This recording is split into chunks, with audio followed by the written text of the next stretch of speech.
Be me, Nova. Work as a marketing coordinator. Always been the type to call out workplace microaggressions and casual sexism, constantly educating co-workers about gender dynamics and systemic oppression. Have this really annoying habit of turning every conversation into a teachable moment about patriarchy. Like when Jake from accounting complained about his divorce settlement, I had to explain how women actually get screwed over financially in most divorces due to wage gaps and career interruptions. Or when my boss mentioned hiring preferences, I'd launch into detailed explanations about unconscious bias and glass ceilings. People started avoiding the break room when I was there. But whatever, someone has to speak truth to power. Anyway, a few years back I went through this whole gender exploration phase. Started identifying as male, began transitioning, whole 9 yards. Figured I'd experience firsthand what male privilege actually looked like. Boy was I wrong.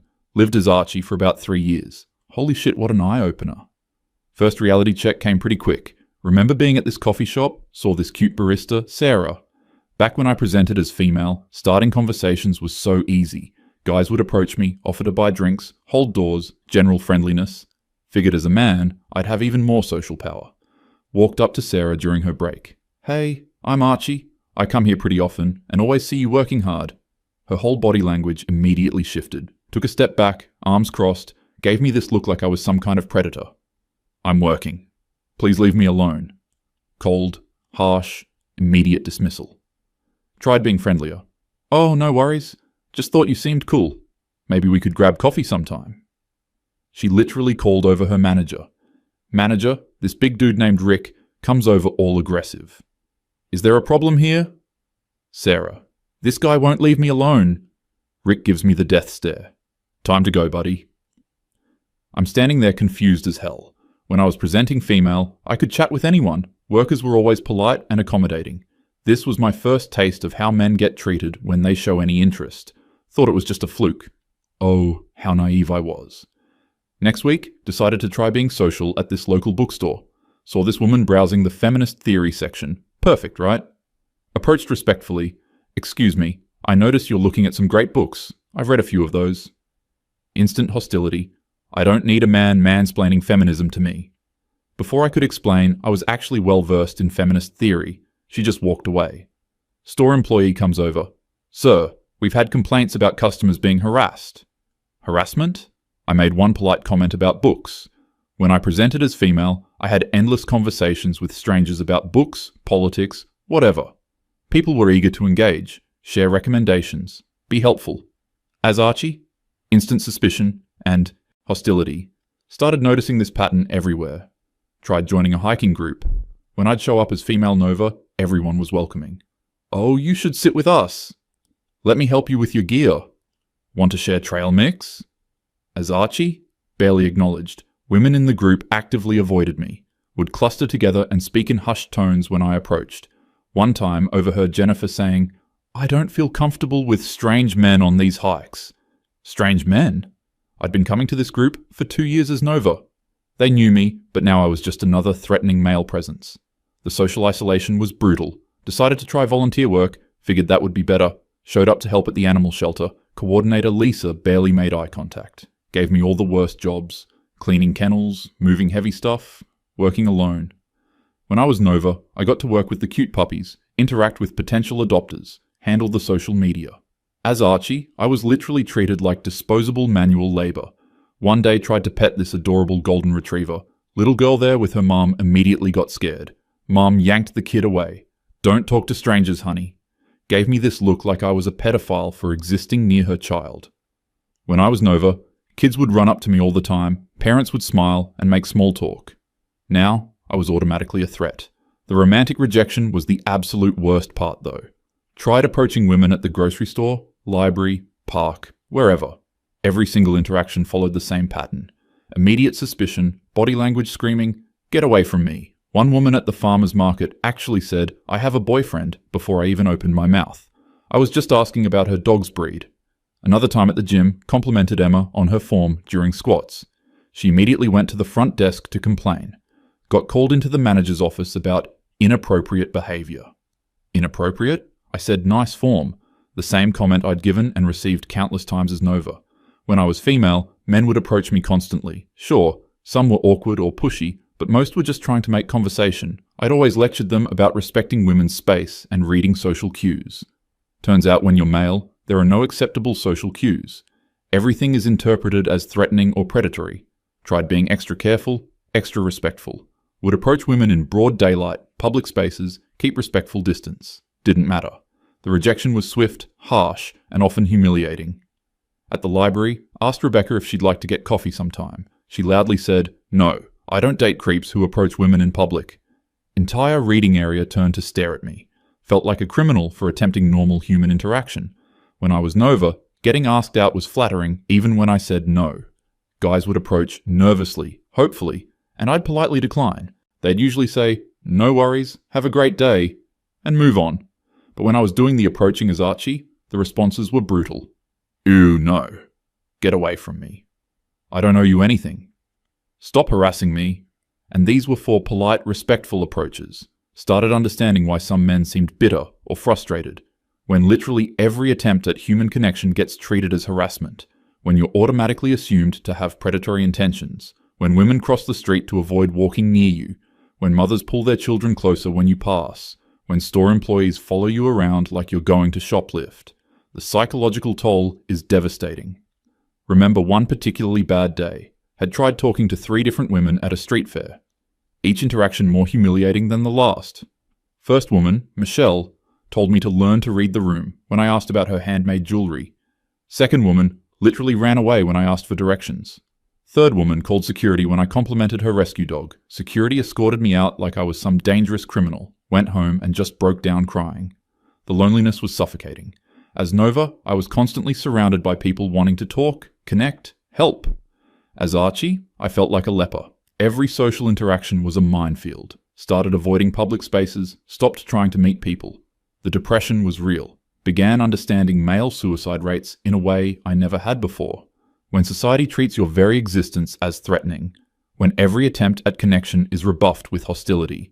When you're invisible unless you're being perceived as a problem. Started going to this diner regularly, just to have some human interaction. Waitress Debbie was professional but distant, never the warm, chatty service I got as Nova. One day she was training a new girl, Amy. Overheard Debbie saying, "Watch out for the guys who come in alone, they're usually trouble." I was sitting right there, eating my eggs Benedict, reading a book, bothering nobody, but I was automatically categorized as trouble for existing while male. Tried dating through friends, figured that would be safer.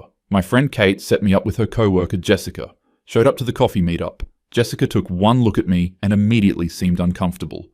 Kept checking her phone, giving one-word answers. Cut the date short after 20 minutes. "This isn't going to work out. You seem nice, but I'm not feeling it." Later found out from Kate that Jessica said I seemed too intense and kind of desperate. Desperate? I'd barely said anything. Just tried to make normal conversation about work, hobbies, travel. Same conversations that flowed easily when I was Nova. But as Archie, my mere presence radiated desperation somehow. Started realizing how differently women interpreted male behavior. When I was Nova talking to men, I saw nervousness as endearing, effort as flattering, persistence as romantic, but experiencing it from the other side. That same nervousness read as creepy, effort read as trying too hard. Any follow-up contact read as stalking. The double standards were staggering. Remember this one interaction at a bookstore cafe. Spent an hour reading. Noticed this woman, Sarah, at the next table. She kept glancing over, seemed friendly. When I was Nova, these glances were invitations to chat, so I approached respectfully. "Excuse me, I noticed you reading Toni Morrison. Have you read her other work?" Immediate ice-cold response. "I'm trying to read. Please leave me alone." But those glances, I wasn't imagining them, realized that as Archie, I was completely misreading social cues. What felt like interest was probably just casual looking around, but women never had to learn to read these microscopic differences. They could approach anyone without being labeled threatening. Tried adjusting my approach, being even more careful. Would only talk to women who spoke to me first. Even then, conversations would die quickly. This woman, Elena, at the gym, started chatting about workout routines. Seemed friendly, we talked for 10 minutes about different exercises. I thought we had a connection, asked if she'd like to grab a protein smoothie. "Oh, I was just being polite. I'm not interested in anything like that." The humiliation was constant. Even when women initiated conversation, showing romantic interest was still inappropriate. But as Nova, when men I'd chatted with asked me out, It seemed natural, expected even. Started understanding why men developed elaborate strategies and pickup techniques. Not because they were naturally manipulative, but because straightforward, honest approaches were met with hostility. When normal human behavior gets labeled as harassment. When politeness is interpreted as deception. When showing interest makes you a predator, people adapt by becoming more indirect, more calculated, which then gets labeled as manipulation, vicious cycle. The workplace dynamics were eye-opening too. As Nova, I could interrupt, speak over people, show emotion freely, was seen as passionate and engaged. As Archie, any interruption was mansplaining. Showing emotion was unstable. Speaking up was dominating the conversation. Had to completely change my communication style. Speak less, defer more, constantly apologize. Even then, still got labeled as taking up too much space. During meetings, if I agreed with a female colleague, I was patronizing. If I disagreed, I was invalidating women's voices. There was literally no winning. Remember this presentation I gave about marketing strategies? Afterward, my coworker Diana said I was mansplaining basic concepts. The exact same presentation I'd given as Nova was praised as insightful. Realized that the content didn't matter. My gender determined how everything was interpreted. Started documenting these experiences. Figured I'd write about it when I transitioned back. Show other feminists what male experience was really like. Boy, was I wrong about that too. When I eventually transitioned back to Nova, tried sharing these insights with my feminist friends. Thought they'd be fascinated by this unique perspective. Instead, got complete dismissal. That's not real discrimination, just uncomfortable social situations. Men created these problems themselves through centuries of predatory behavior. You're centering male experiences in feminist spaces. That's just what accountability looks like. Tried explaining the psychological impact, the constant rejection, isolation, assumption of bad intentions. Women have dealt with worse for millennia. At least you weren't afraid of being raped or murdered. Male loneliness is not women's responsibility to fix. Technically true, but missing the point entirely. Wasn't asking women to fix anything. Just wanted acknowledgement that men face unique struggles too. That the narrative of universal male privilege was incomplete. But bringing up male suffering was automatically labeled as misogyny. My friend Janet actually accused me of internalizing patriarchal propaganda. Janet, who I'd known for 5 years, who'd seen me advocate for women's rights countless times. Apparently experiencing male rejection firsthand made me a gender traitor. Tried sharing with my coworker Lisa, explained how differently I was treated in identical situations. Well, yeah, women have to be cautious because of male violence. When I pointed out that I was the same person, same intentions, just different presentation. It's not about you personally, it's about patterns of behavior. But those patterns meant every individual man got prejudged, treated as guilty until proven innocent, and proof of innocence was nearly impossible to establish, because any attempt to demonstrate good intentions was itself seen as manipulation. Tried explaining this catch-22 to my friend Morgan. If men don't like being seen as threats, they should call out other men's bad behavior. Women can't tell the difference between good and bad men, so we have to be careful with all of them. Asked how men were supposed to meet people or form connections under these conditions. That's not women's problem to solve. Circular logic everywhere. Men are responsible for fixing male behavior, but individual men can't prove they're different. And expressing frustration about this dynamic is itself proof of problematic attitudes. No winning scenario. Started questioning everything I'd believed about gender dynamics. Not the existence of sexism against women, that was obviously real, but the idea that patriarchy only benefited men. That male privilege was universal and unqualified. That men's complaints about dating or social interaction were just entitlement. Turns out there were costs to male gender roles I'd never considered. When you're automatically seen as a threat. When your sexuality is inherently viewed as dangerous. When expressing emotional needs makes you weak or manipulative.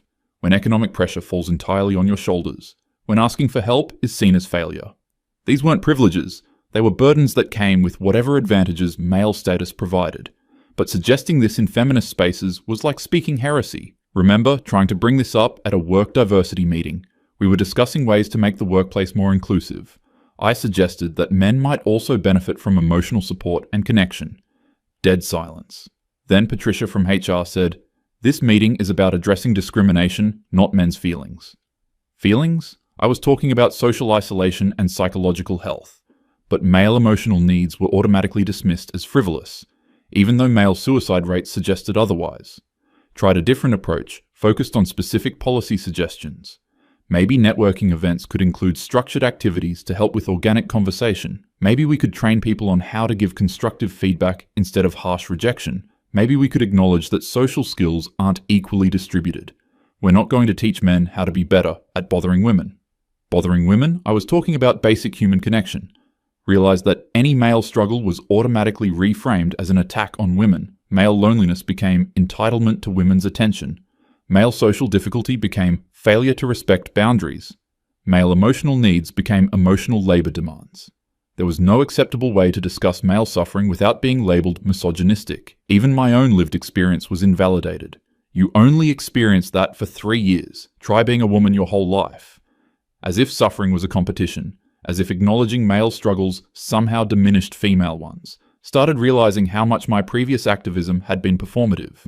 I'd lectured men about their privilege without understanding their actual experiences. Assumed that gender dynamics was zero-sum. That anything benefiting men must hurt women. But my time as Archie showed me that wasn't true. Men and women both faced unique challenges. Both deserved empathy and support. But suggesting this made me a both sides feminist. Apparently believing in genuine equality instead of female supremacy was controversial. Tried having this conversation with my friend Rachel. Explained how my perspective had evolved. You sound like one of those men's rights activists now. Men's rights activists? For suggesting that men's emotional needs matter? You're falling into anti-feminist talking points. Anti-feminist? For sharing my own lived experience? Realized that my feminist friend group had become an echo chamber. Any dissent from orthodox positions was immediately dismissed. Nuance was seen as betrayal. Complexity was labeled as internalized oppression. Started feeling isolated in a different way. As Archie, I was isolated because society treated me as a threat. As Nova again, I was isolated because my feminist community treated my experiences as heresy. Couldn't share what I'd learned without being accused of gender treason. Couldn't advocate for a more nuanced understanding of gender dynamics. Couldn't suggest that maybe, just maybe, both men and women deserved compassion. The irony was crushing. I'd spent years lecturing people about empathy and understanding, but when I tried to extend that empathy to male experiences, suddenly empathy was problematic. Suddenly understanding was dangerous. Suddenly my own community turned against me. Realized that a lot of feminist discourse wasn't actually about equality. It was about maintaining a narrative where women were pure victims and men were pure oppressors. Any evidence contradicting that narrative was suppressed. Any complexity was flattened into simple, good versus evil stories.